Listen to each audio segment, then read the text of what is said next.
Good day, namaskar. This is Tarek Fatah again with you. Today, we'll touch on a subject that most of you are aware of, which is the clashes in between Palestinians and Israelis. In particular, what's happening in the Gaza Strip. And one wonders, what is the solution and what is the prescription that these unfortunate people, the Palestinians, the leadership has drawn for their own community? Is this what is the leadership providing, that every 3-4 years, 100 or 200 Palestinians should die in Israeli attacks on Gaza, provoked by rockets supplied by Iran to Hamas, which they rained down on Israel? And while knowing that Israel has the Iron Dome, that none of the rockets will fall except a few on populated areas. This is a very old conflict going back to 1948. And of course, the Palestinians need to have a state of their own. But first, the Palestinians need to have a leader, an elected body. And can you imagine that when time came for Abu Mazen or Mahmoud Abbas, who was elected for 5 years, term as president of the Palestinian Authority, it's been 15, and he's not leaving. And this year, there were to be elections, and instead of having elections, there were clashes inside the West Bank, near the entrance to the Golden Temple or the Temple Mount or Masjid Aqsa, or however you would refer to the three main places within Jerusalem, Temple Mount being the oldest, which is now known as the Western Wall, Aqsa being the mosque that the Arabs came and built on top of the Jewish temple in Hazrat Umar's time, and then the Golden Dome, which was built as an alternative to Makkah by the Umayyads so that they could do Hajj around. Now, nobody will tell you the story, but that is what's happening. Instead of following on from the Camp David Accords and then Oslo and working towards a two-state solution, it has gotten worse. If the Arabs ever thought that they could, by force, destroy Israel, they could have done it in 1948. When the United Nations partitioned British Palestine between a Jewish and an Arab state, with Jerusalem being under the United Nations governance, Israel accepted it, but 14 Arab countries attacked Israel, 14-1, and they lost the war. Then in 1967, 6 days the whole war was over because the Arabs didn't have the temperament to even coordinate an army or a general level or a multi-divisional level attack. Israel took over the entire Sinai Desert and the Golan Heights and the West Bank in 1967. But one thing you have to understand is that before that, all this area that everyone is fighting about was not in Israeli hands, and nobody ever thought of creating a Palestinian state there. East Jerusalem was in the hands of the Jordanians. They didn't make it a capital city. Not just them. For 1,000 years, nobody in any Arab Khilafat or Caliphate, not the Turks, not the Umayyads, not the Abbasides, no one made Jerusalem their capital. Now, if you tell me that this is the single most important piece of real estate that Muslims should have, well, you had plenty of time to make it one, but you didn't. Instead, you abandoned the very cities that were holy to you, which is Makkah and Medina. After the First World War, your sheriffs ran away. The British had to create a state called Transjordan to make you king and queen over there. And the Saudis from the Sultanate of Najd occupied Hijaz. Not a single person ever considers this, that the essence of the war in that area was the occupation of Hijaz. And all of us Muslims claim with great pride that we, under the second Caliph, Hazrat Umar, sent our army and occupied the Temple Mount. We can't have it both ways by first claiming that we went there, established Arabic as a language over there, over the Jewish land, and then say that it's the Jews who are occupying. Something is not wrong there. If you really want a deep understanding of this, I don't have that book right now, but my mug carries that name. This is the book trying to get it. The Jew is not my enemy. You might find it on Amazon. But try to read about what are the roots of this problem. The Quran itself states very clearly to the Jews that we have given you this special place. Do not leave it. The Jews who were enslaved by the pharaohs and who escaped those privileges to go through Sinai, led by Moses, back to their lands, and subsequently got attacked and thrown out again by the Romans, then the Christians, you name it, and finally created a state after the Second World War, when Hitler wanted to kill all of them, killed about 6 million, wanted to wipe out Jews from anywhere on earth. The irony is that it is only in Muslim countries at that time that the Jews were able to live in peace, especially even in India, near Cochin, or in Peshawar, northern Pakistan, in Karachi, the Bani Israel. They were not discriminated in Muslim lands. They went there, settled in the state of their forefathers or ancestors, just like many Indian Muslims from UP and Bihar thought that that was not their country. They migrated to Pakistan. We find no objection in that, but we find it very upsetting if Jews who were expelled from Morocco and Egypt or Iraq went to their ancestral homeland. All that is history. You can understand that. But what sort of an Arab leadership creates a strategy that is only meant to get more Palestinians killed so that the world would sympathize with them? The latest conflict, one has to accept the fact that the Israeli Supreme Court's decision over certain lands just near Jerusalem would have gone against the Arab families that live there, and the settlers would have taken it over. And there's genuine anger among those families to be thrown out. The settlers are not some, angels coming in from the sky. They have their own, they form the own extreme part of Israeli politics, and the conflict was there. But for Hamas to start firing rockets into Israel that reached Tel Aviv, that reached Jerusalem, that reached Ashkelon, that have shut down Israeli airports, what does the Palestinian leader expect out of this? Is it possible that the devious minds of Hamas, by the way, created by the Israelis to counter Fatah, which was the Palestinian Authority, that they would provoke a situation where they could count and display their own children who are dying as a great strategy?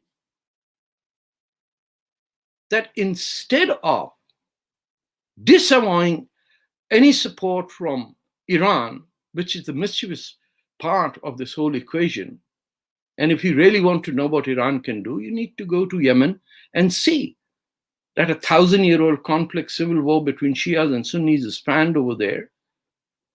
Devastation in that country. We are less worried about Yemen and more worried about what's happening in Gaza.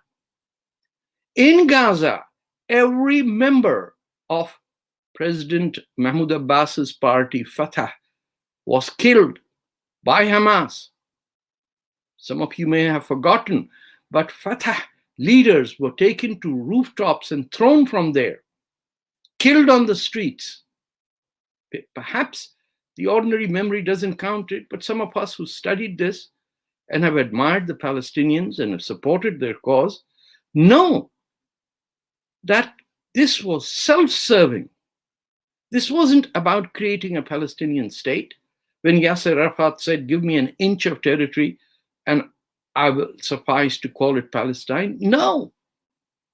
There have been multiple options to accept what you have and refer to it as a Palestinian state.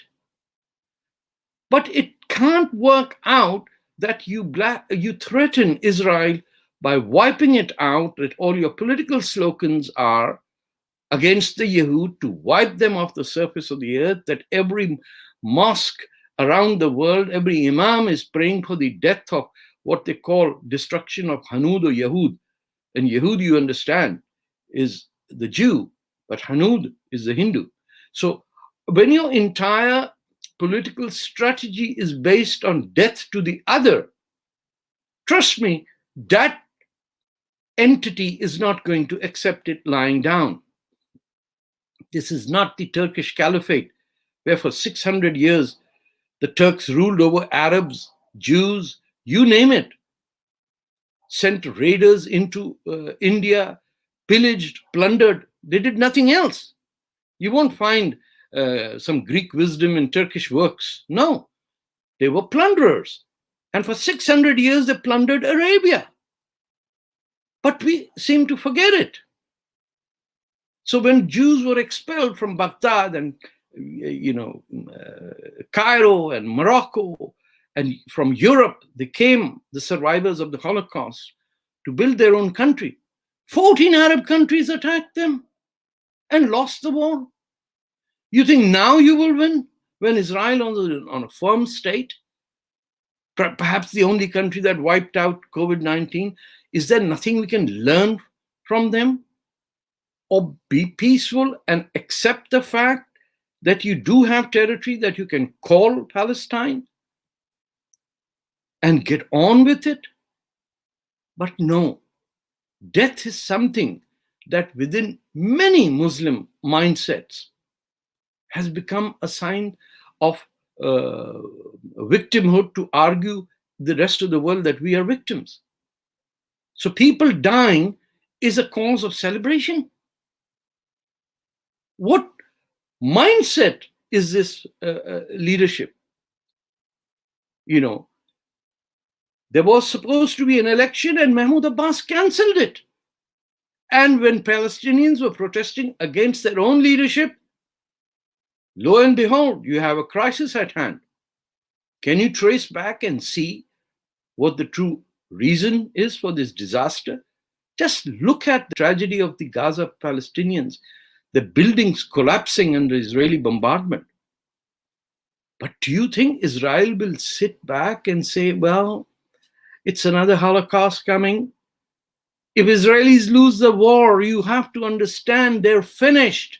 If the Arabs lose their war, it is just plain simple readjustment of boundaries and humiliation. And we know that to be true. So it is deeply worrying that in today's tragedy, there is not a single Arab leader or some Islamic scholar that would say from the Quran that as long as it's Muslims, we need to know that if we believe in Allah, then He has written that this land is for the Jews and that it is Arabs who came and conquered that land. It's not rocket science. I'm not saying go back or whatever. I'm saying the reality is that Israel is a Jewish state. Recognizing it is not rocket science. But if you have deep-seated hatred against Jews and everything is a Jewish conspiracy from 9/11 to COVID-19, no matter what you say, the Jews are involved, they control the banks. Oh, for heaven's sake, who's stopping you from controlling the banks? You have 100 times more wealth than the Jews would ever have. The richest communities in the world are not Jewish communities, they are Arab communities. It's a different case that the Arabs, when they have the wealth, they treat the rest of the community as not in a state of democracy. There's no elections going on in Qatar or, well, UAE is a different case, but Oman or Yemen or Bahrain or Kuwait or even Iraq. No, we will kill any difference of opinion and we will slaughter. And then you'll come up and say, hey, there's Islamophobia. What else will there be? If your only way to settle a dispute is to swear to kill someone, then people will have reasonable fear of your existence. Then don't pass laws in the West saying, oh, Islamophobia is right. You want to kill French people. You slice the head off a school teacher in France. You want to expel the French ambassador. When the EU hits back, you go to Saudi Arabia and beg for zakat and fitra. State level beggars are determining what Palestinians should be. Afghanistan, Pakistan, or Iran are hardly the example what Palestinians should follow. Perhaps it is ironical, but it is only in Israel and India that Muslims have the right to vote because they are a minority. 20% of Israel is Arabic speaking. In Arabic is one of the state languages of Israel. Entire towns that are 100% Muslim. Now there is attempts to create an uprising within Israel, but the fact remains in the last 70 years, they're the only Arabs who get a chance to vote. Can't you duplicate that in the West Bank and ask Mahmoud Abbas to go for goodness sake? Or Hamas to say, stop killing Palestinians? This blood in Gaza is on the hands of the Hamas terrorists. You are the people who want to kill your own children so that you could go to the rest of the world and say, look at these apartheid-led Israelis. Of course, Israel is not an angel. Israel will do whatever it is to survive in a very hostile environment. Imagine if every neighbor of yours wanted to kill you and you still had to live in that neighborhood just on my street. Do you think I will not be extremely cautious as to what happens? For goodness sake, if you have Arab friends, I have many, I beg them to understand that war is not the answer. Emulate Mahatma Gandhi and go on a salt march. Disarm yourself and present yourself with Martin Luther King. Do the civil rights march, and that will get you. Armed uprisings are not going to work when hate is at the core of who you are. Armed uprisings work when you fight for the right of an African to be free of European control or an Indian to be Bhagat Singh. But you can't simply claim that the Jews do not belong to their own Jewish territory and proudly proclaim that we built the Aqsa Mosque over the Jewish temple and the Golden Dome when we had destroyed the Kaaba under the Umayyads and made Hajj over there. These are three different entities, and Muslims sometimes don't even know Masjid Aqsa is not the Dome of the Rock. And the Western Wall is part of an ancient temple that was destroyed. And the only surviving part of that Jewish temple is the Western Wall. But the challenge to us is to understand a history of people's national rights. Just because you're Punjabi and you rule that your mother tongue is not Punjabi and you are shamelessly embracing some Turkish identity with a language from Uttar Pradesh doesn't mean the rest of the world is as stupid as you are. No Arab says my mother tongue is Persian. No Jew will deny his ancestry. But if every Arab starts thinking that they were there before the Jews, I'm sorry, that's just not true.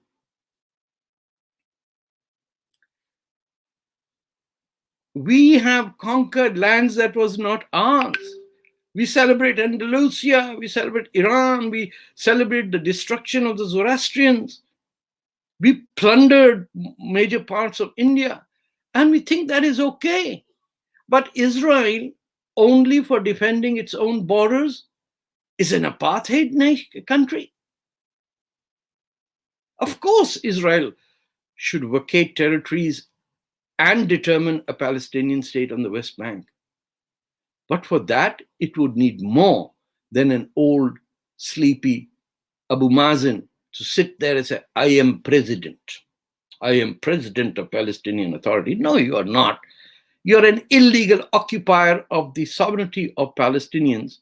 And before the Palestinians throw out Israel from where they think the state is, I think they better throw out Mahmoud Abbas and Hamas so that they can be sovereign and proud people of a nation that should have a country of their own, which came out from the Oslo Accords, a two-state solution. And if not two-state, have a three-state solution with Gaza as an independent country and West Bank as, again, separate. And my contention is, what is this Jordan? Jordan is no country. It was carved out by the British. Jordan is a river. Lebanon is a mountain. We made countries out of it by the colonial authorities, destroyed Bilad Sham, which is the greater Syria that it should be, and sit back proudly and say, because we have no understanding of our own sovereignty, and we are dumb enough to live in countries that are carved out in the sand by Sykes-Picot, we should eliminate Israel as well. They are not going to get eliminated. And if you do so, the future holds a very dark cloud through which you cannot see. At a time when you should be working with Israel to figure out how to eliminate COVID-19, you're trying to attack it by rockets. Rockets are not the solution. Let a few Palestinians do the Salt March like Mahatma Gandhi and Martin Luther, and you will see that that is a better solution. Armed uprising will get you nowhere. And you know that since 1948, when 14 countries invaded Israel and lost. At a time when the United Nations said Jerusalem will be an independent city open to all under the governance of the United Nations. That was not acceptable to us. Every time we go one step forward, two steps backward. I think that's a line from Lenin, but it applies here to the Palestinians. Hopefully, in the future, we'll meet again under less miserable scenarios. Take care. Khuda Hafiz. Fi Aman Allah.